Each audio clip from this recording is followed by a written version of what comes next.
Hi, thanks for joining me today. Does your stepchild lie or steal? What should you do about it?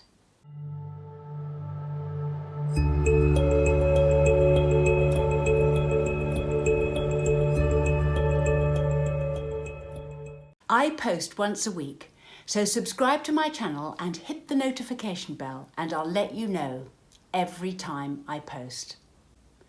Lying and stealing can be one of the most difficult behaviours to have to cope with. Like other behaviours that are unacceptable, this has to be addressed. Poor behaviour doesn't help the child in adult life. It's much better for this kind of thing to be taught at home. But the question is, how? Now, I don't know whether you'll be surprised to hear or not, but in step families, with stepchildren, lying and stealing, they're not that uncommon. It can be a behaviour that the stepchild decides to use. Also, in step families, I often come across some draconian punishments that take place once the stepchild has been discovered lying or stealing.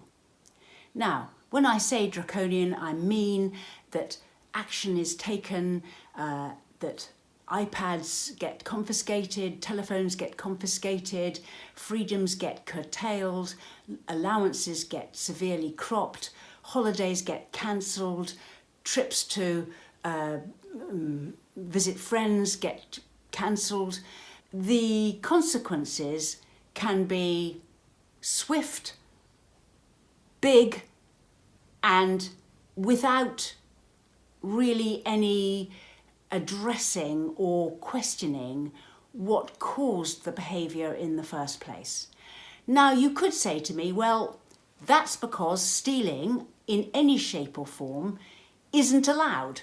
It isn't accepted by our community and it should be punished. And they need to learn the hard way if that's what they do. There is no ifs and buts and there are no exceptions. My point here is that to punish and put in place sanctions with no further discussion, and that's what the situation is, you're only addressing half the problem. You're actually giving them the consequences and they will make what they will of that, but actually you are losing some of the opportunity of talking to them and addressing what the underlying issue is and what could be the cause of it and why they might be thinking like that and how come their logic has managed to get them to the situation where they think they are justified in either stealing or lying.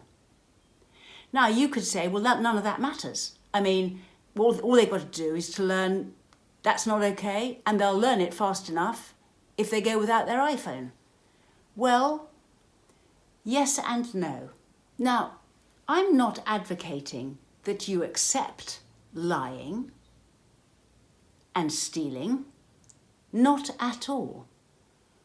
But I do feel that people's behaviour is that way for a reason, and they will have got either something wrong in the way they're thinking about things, they've got injustice that they want to put right, they feel angry, they want to get back at you. Lying is part of the human condition.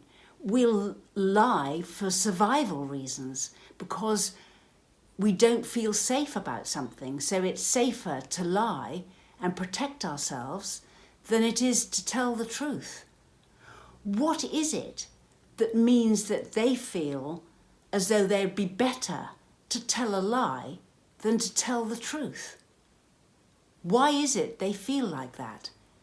What is it about the situation, their environment, you, or anything else that makes them feel that they would be better off lying than telling the truth? But this is a useful conversation to have. All of those things are worth sorting out at the root cause, because there can be no better way to feel as an adult is if you can hold your head high and feel that you treat people honourably and fairly, even when you are faced with injustice and unfairness. It's very important people learn not to lie and not to steal. So this is your learning opportunity with them, and not one where you break the relationship more by just giving out a big sanction and telling them not to do it again.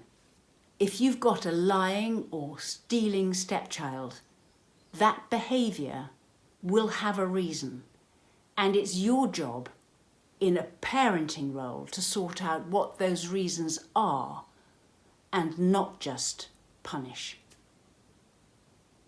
We run workshops, sessions, an email response service, and we write booklets. You can find links to our social media and website in the description box below.